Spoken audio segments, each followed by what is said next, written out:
start with sad news tonight as State Representative Stan Berry has passed away at 71 years old. Berry, who represented District 44, was serving his 7th term in the Arkansas House and previously served in the National Guard. Since his death was announced this morning, a number of local politicians have released statements offering condolences to his friends and family. Most notably, Governor Sarah Huckabee Sanders, who said it was a pleasure to serve the people of the River Valley and all of Arkansas alongside him and work to make our state a better place to call home. It comes as early voting for a number of runoff elections got going today. For some Little Rock voters, they're making a key decision in a high-stakes Democratic runoff for State Senate District 15. With no Republican opponent in the race, the winner will likely take the seat, making this one of the most important local contests in this election cycle. THV 11's Tanya Motorzitsky takes a closer look at what's at stake. This is not just a primary, it's an election. In State Senate District 15, voters deciding between experience and a fresh perspective in a Democratic runoff. State Representative Tara Shepard, who's fought for juvenile justice, faces off against educator Charity Smith Allen. Allen, who says she's planning to advocate for education. The results that were promised by the LEARNS Act. And so many parents are getting discouraged because they are not seeing the immediacy in the results. Well, I think we need to take a step back and look at what actually works, research-based, rigorous, and practice-based. She says third graders need to know how to read, which is why she'd like to see some of the state surplus funds be allocated for educational resources. That we give these funds to kids because education is the #1 priority of this state, and a good, sound public education is what we say in law that we want for our kids, and it is so desperately needed. Shepard says she'll continue fighting to cut off the education to prison pipeline and make sure the elderly community is taken care of permanently. What we need to see is, in our budget, we need to have a line item dedicated to our elderly population. Our seniors deserve more than our respect. They deserve to know that the state of Arkansas cares for them. She says money needs to be put in the areas that truly help Arkansans. There are things in which we can spend those dollars on to ensure that our elderly are taken care of, to ensure our children are being taken care of, to ensure that our moms, especially our pregnant moms, when you look at the maternal health crisis in Arkansas. In Little Rock, Tanya Motorzitsky, THV 11 News. Tanya, thank you. Another big race is the one for Secretary of State between Senator Kim Hammer and Brian Norris. Cole Jester and Governor Sanders have endorsed Hammer, while Norris says he wants to bring back elections Arkansans can trust. Oh, just moments ago, Mississippi County added to the growing list of burn bans, now up to 43 here around Arkansas, which means no burning in these counties. Absolutely no burning. And I would even say that you probably shouldn't burn your leaves or refuse in the other counties because of the dry conditions that we have. We had a little rain today. It wasn't enough to alleviate any burn ban, but it was nice to have clouds and a few showers. Back into this disturbance continues to move to the east. Our skies remain a little on the cloudy side. Temperature 63 in Searcy. Little Rock is now down to 59. But in southwest Arkansas, they had a little more sun and a little more warmth. Texarkana 78, Mountain Home 64. Lows tonight 40s and 50s. But a big warm up is taking place tomorrow. High temperatures in the middle to upper 80s, and we might even get close to 90 in a couple of places. Fort Smith could reach 90 under partly cloudy skies. It will be warming up.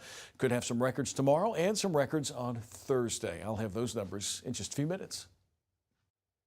Tom, thank you. Of course, we've been keeping our eye on those burn bans the last few days, and as you saw there, many counties have issued them across the state. It comes at a time where it's common for people to burn leaves or yard waste as part of spring cleaning, but because of those conditions, fire officials are asking you to wait. It's just not recommended because we're kind of in drought or pre-drought conditions. It's just so dry. The wind is completely unpredictable, and overall the humidity just needs to increase. We need rain.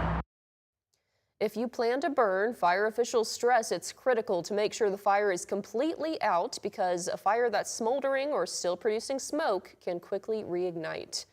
Meanwhile, tonight, a deal to end the partial government shutdown may be closer to reality, as Republican lawmakers say they've reached a plan to fund the Department of Homeland Security, which includes TSA workers. A portion of immigration enforcement funding and pieces of President Trump's voter ID bill, known as the Save America Act, which the president has said is needed for any deal, would be left out and require separate legislation. It is essentially what the Democrats have been asking for. And so we're going to have an opportunity to vote on that, and I hope they will put their money where their mouth is. This does not have any reforms in ICE, but they've sent us, negotiations are ongoing, and they've sent us an offer, and we'll be sending them an offer back. Since the shutdown began last month, more than 450 TSA workers have quit, with others calling out sick, resulting in significantly longer wait times at airports across the country. I think it's outrageous. Pay TSA. It's important to pay TSA. I wished every senator, every congressman could stand in this line. That could soon happen for some, as Delta Airlines is temporarily suspending airport escorts and red coat services for Congress members. However, Delta's reservation line for members of Congress remains open. The Northwest Arkansas National Airport is offering airlines big incentives to launch new nonstop flights. The airport is targeting 9 major cities, with top priority on San Francisco, Seattle, Boston, and Austin. Airlines could receive up to $280,000 in first-year marketing support, plus a waiver on landing fees worth hundreds of thousands more. Smaller incentives are also available for routes to cities like San Diego, Raleigh, and Portland. Airport leaders say the goal is to expand service and drive economic growth in the region. Over the next couple of days, many people will likely be flying out of Northwest Arkansas National to head to San Jose to watch the Hogs play. Some, of course, will stay home and now, for the first time ever, can bet on the game from the comfort of their own home. THV11's Carter Thweet shows us what it means for the state now that FanDuel and DraftKings are now available in Arkansas.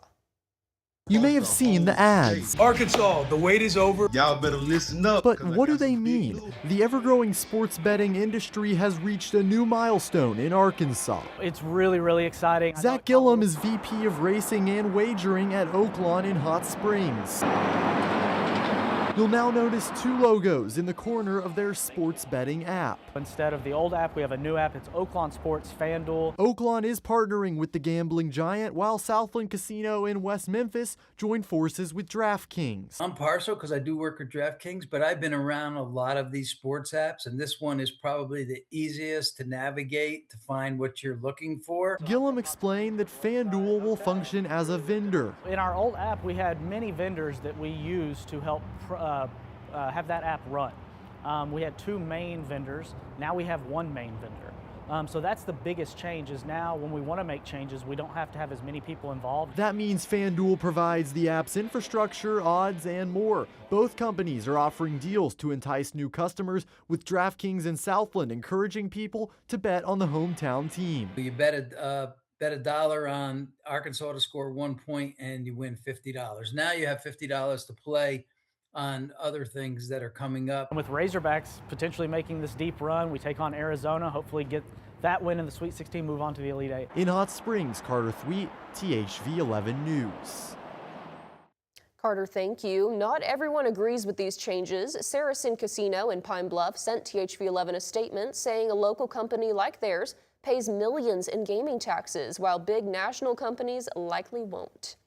A lawsuit involving the 2 companies was also filed today in Pennsylvania, accusing them of using data supplied by the NFL to offer a, quote, known addictive product. It alleges they used the league's live data feed and AI to funnel customers to in-game micro-betting, a type of gambling where bettors wager on in-game moments such as a free throw. The NFL has not yet commented on the lawsuit. All of that is leaving some advocates concerned. While many are excited about the expanded access, others believe it could lead to more Arkansans at risk of developing a problem. The executive director of the Arkansas Gambling Council says they received more than 7,000 helpline calls last year, including more than 2,100 just between the months of January and March. Because of the easy access, she says it turns something that starts as entertainment into something a lot more serious. Basically, it's something when behaviors reach other mental health aspects to where it becomes uncontrollable. You have kind of what we all sometimes say compulsive dependencies on gaming and gambling. That's why they encourage anyone who thinks they may have a problem to reach out to 1-800-GAMBLER. And as Arkansas looks to keep going in the big dance, Darius Acuff is putting on some new dancing shoes. That and a look at the skyrocketing sales at merch shops in Fayetteville coming up. Yeah, speaking of skyrocketing, temperatures going up by Thursday could make it back into the upper 80s. 85 Wednesday. That could also tie a record. Next front due in here on Friday. I'll have the rest of your weekend forecast, and we'll try to find that next chance of rain in just a few minutes.